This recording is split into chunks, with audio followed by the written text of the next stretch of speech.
And you mentioned multipolar, you mentioned multilateral. Again, these efforts towards normalization happen on the eve of a very significant multilateral framework, the BRICS framework.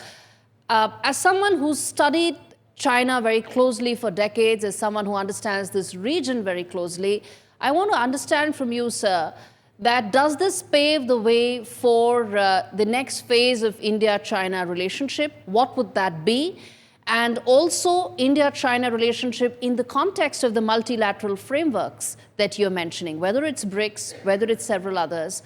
How do you see that in the context of what the two countries have managed to achieve just 12 hours back? Well, I think certainly the most important organization that both China and India belong to is BRICS, and you can see that that this is one club that is a sunrise club. Everybody wants to join BRICS. Lots of new members. The G7, by contrast, which used to run the world, is a sunset organization. Its power and influence is diminishing. Its share of the global GNP is diminishing. When this century began, the G7 economies were much bigger than the BRICS. Now they're smaller than. So clearly, this is the one thing that is bringing China and India together.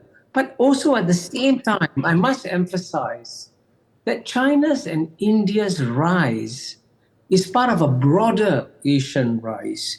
And very few people in India would mention ASEAN, Southeast Asia, where I come from.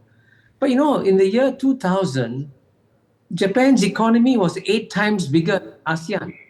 Now it's 1.3 times bigger. And by 2030, ASEAN is going to be bigger than Japan, which was the second largest economy when this century opened. So there are structural shifts happening in the world that we have to be cognizant of. And by the way, both China and India want to work closely with ASEAN. Indeed. And so it's a broader rise of Asia. That's exactly what I was coming to.